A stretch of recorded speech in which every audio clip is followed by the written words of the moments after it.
Personne, écoute bien le mot, personne ne peut voir le royaume de Dieu s'il ne naît de nouveau. Ça veut dire, c'est une condition sine qua non. C'est une condition absolue. Si tu veux rentrer au paradis, si tu veux voir le royaume de Dieu, la première condition, il faut.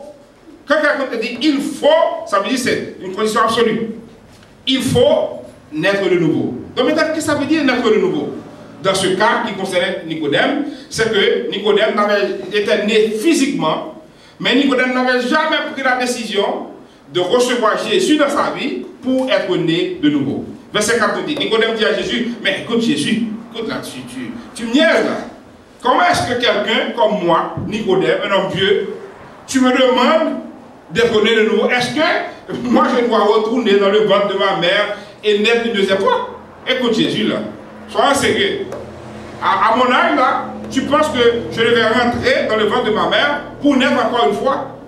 Mais si Nicodème avait la possibilité de rentrer dans le ventre de sa mère, ce serait une naissance physique. Ce serait une deuxième naissance physique.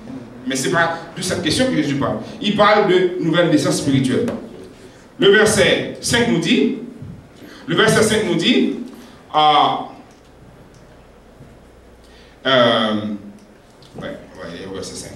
Jésus répondit, je te le dis, c'est la vérité.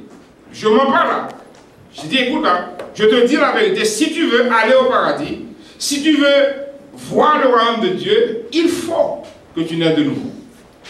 Jésus lui dit, je te le dis, c'est la vérité. Personne ne peut entrer. La première chose, c'était, personne ne peut voir le royaume de Dieu. Mais maintenant, Jésus ajoute encore plus, il dit, personne ne peut rentrer au paradis. Tu ne peux pas rentrer au ciel si tu ne nais d'eau et d'esprit.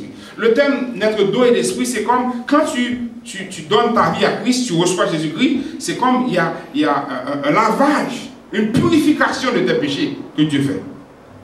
Tu es purifié maintenant, tu peux rentrer dans le ciel. Verset 6 dit, ceux qui sont nés d'un père et d'une mère appartiennent à des familles humaines. Ça c'est normal. Quand nous sommes nés physiquement, il a fallu un père ou une mère. Dans le cas de Michael Jackson, qui est mort, on sait que le troisième enfant, on ne sait pas ce qui est sa mère. Mais c'est peut-être une mère porteuse, mais il y a eu un père et une mère. On ne peut pas être né physiquement sans père ni mère, ça n'existe pas.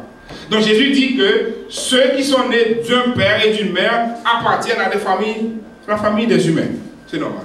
Mais il dit, et ceux qui sont nés de l'esprit appartiennent à l'Esprit Saint. Ça veut dire que si tu veux être né de nouveau, c'est le Saint-Esprit qui doit opérer ce changement. C'est lui qui va te convaincre pour dire, aujourd'hui, c'est le jour que tu dois prendre la décision. Parce que si tu meurs demain, si tu laisses passer l'opportunité, tu meurs demain, ben tu es sur ton compte, tu t'en vas en enfer. Et Dieu, qui t'aime tellement, ne veut pas que tu ailles en enfer. Il dit, mais écoute, j'ai fait une provision pour toi. Verset 7. Ne sois pas étonné, Jésus dit, parce que je t'ai dit, vous devenez de nouveau. Maintenant, regarde le contraste entre le tutoiement dans la conversation avec Nicodème, et maintenant, au verset 7, Jésus dit, ne sois pas étonné, parce que je t'ai dit, vous devez naître de nouveau. Cela